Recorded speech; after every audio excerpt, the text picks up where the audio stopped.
ඔයා කවදා හරි දවසක මොන දෙයකින් හරි පරාද වෙලා තියෙනවද? පොඩ්ඩක් කල්පනා කරලා බලන්න. කවදා හරි දවසක මොනවා හරි දෙයකින්. සමහර විට තරඟයකින්, විභාගයකින්, ක්‍රීඩාවකින් වෙන ඕනෙම දෙයකින්. එහෙම අවස්ථාවක් කල්පනා වුණා නම් එහෙනම් මතක් කරන්න. ඒ වෙලාවේ ඔයාගේ හිතට දැනුණු සිතුවිලි ගැන. ඒ විදිහටම දැන් ඔයා මතක් කරන්න කවදා හරි දවසක ඔයාව ප්‍රතික්ෂේප වුණු අවස්ථාවක් ගැන. පාසලේදී, යාළුවන් අතර උත්සවයකදී, වෙනම ඕනෙම තැනකදී ඔයාව අනෙක් අය අතරින් ප්‍රතික්ෂේප කර හුදකලා කරපු අවස්ථාවක් ගැන. එහෙම දෙයකට ඔයා මුහුණ දීලා තියෙනවද? තිබුණා නම් මතක් කරන්න ඒ වෙලාවේ ඔයාගේ හිතේ ඇතිවුණු වේදනාව, පසුතැවිල්ල සහ දුක ගැන පොඩ්ඩක්. මම දැන් ඔයාගෙන් මෙහෙම ප්‍රශ්නයක් අහනවා. මේ අවස්ථා දෙකෙන් ඔයාගේ හිතට ගොඩාක් රිදුනේ, ඔයාව ගොඩාක් අපහසුතාවයකට පත් උනේ මොන අවස්ථාවේදීද කියලා. හරියටම හිතලා උත්තරයක් දෙන්න බලන්න. ඔය අසාර්ථක වෙච්ච අවස්ථාවක් කියන එකේ අදහස තමයි ඔයාට දැන් මහන්සි. ඒ නිසා ඔයා අසාර්ථකයි කියන පණිවිඩය. නමුත් ප්‍රතික්ෂේප වීම කියන්නේ ඔයා අපේ තැනට හරියන්නේ නැහැ, ඔයා ගැලපෙන්නේ නැහැ කියන එක. අන්න එතනදී ඔයාට එන රිදුම ගොඩක් බලවත්. එතනදී ඔයාගේ ආත්ම විශ්වාසයට, ඔයාගේ අනන්‍යතාවයට වගේම ඔයා ගැන තියෙන ඔයා විසින් ගොඩනැගූ වටිනාකමට තද බල විදියට පහර ගන්නවා. ඒ හින්දා පරාජය නිසා ඇතිවන වේදනාවට වඩා ප්‍රතික්ෂේප වීම නිසා ඇතිවන පීඩාව ගොඩක්ම බලවත්.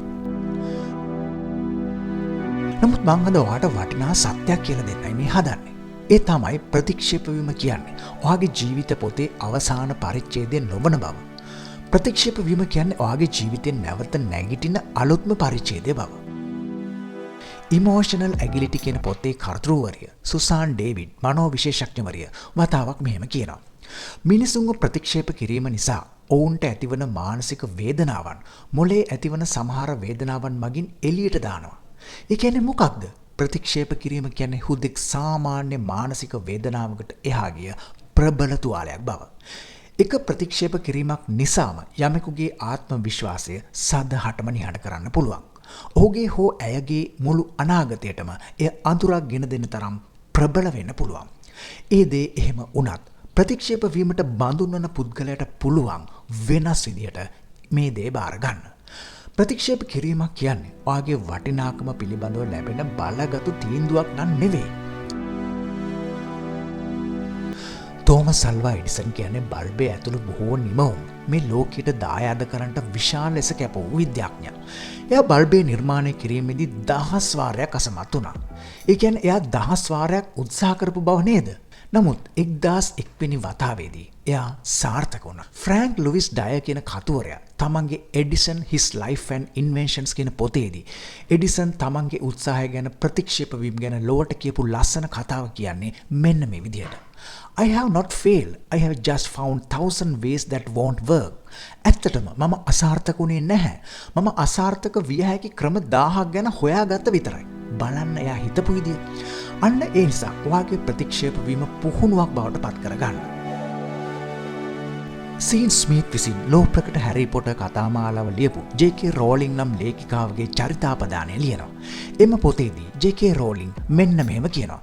මම හැරි පොටර් ලියන්න පෙර මාගෙනම අවතක්සේරුවෙන් හිටපු කෙනෙක්. 12 දෙනෙකු විසින් මගේ අත්පිතපත ප්‍රතික්ෂේප කළ අමිහිරි අත්දැකීමට මුහුණ දුන් කෙනෙක්. මානසික අවපීඩනය නිසා දුක් විඳ කෙනෙක්. රැකියාවක් නොතිබූ කෙනෙක්. ජීවිතේ වේදනාවලට මුහුණ දුන්න කෙනෙක්. අන්තිමේදී එක් මුද්‍රණකරුවෙකු විසින් මාව පිළිගනු ලැබුවා. ඒ තමා මගේ ජීවිතේ මහා වෙනසකට බඳුන් වුණු සිදුවීම. අද ඇයට මුද්‍රණකරුවන් දුන් ප්‍රතික්ෂේප කිරීමේ ලිපි අන් සියලු දේ අභිබවා ඇයව අභිප්‍රේරණය කරනවා. මට ඒ ලිපි ලෝකේ හොඳම උපාධි සාහිත්‍යක වලට වඩා වටිනවා. ඒ තමයි ජේ.කේ රෝලින් අපිට කියන කතාව. ඇත්තටම ප්‍රතික්ෂේප වීම යනු ඔබේ ටැලන්ට් එකේ අඩුවක් නම් නෙවෙයි. එතන ඇත්තේ ඔබට ගැළපෙන දොර තවමත් විවර වී නොමැති බව කියන කතාව විතරමයි. ලෝකයේම කතා කරන Apple සමාගමේ නිර්මාතෘ ස්ටීව් ජොබ්ස් එක්තරා අවස්ථාවකදී Apple සමාගමෙන් ප්‍රතික්ෂේප කරනවා. එයා විසින්ම නිර්මාණය කළ සමාගම පස්සේ කාලෙකදී එයාට මේ විදියට කියනවා. ඔයා දරදණු වැඩි අධි සංවේදී කෙනෙක්. ඔයාට මෙතන වැඩ කරන්න බෑ. කරුණාකරලා මෙතනින් එළියට බහින්න.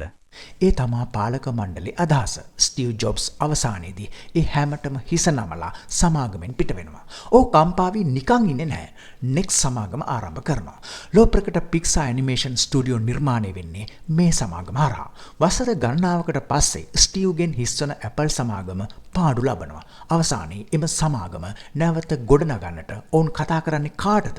තමන් විසින්ම ප්‍රතික්ෂේප කළ ස්ටීව් ජොබ්ස්ට. ස්ටීව් ජොබ්ස් නැවත තමන්ගේ මහගෙදරට එනවා. iPhone, iPod, iPad නිපදවන්නේ එම ආගමනයේදී.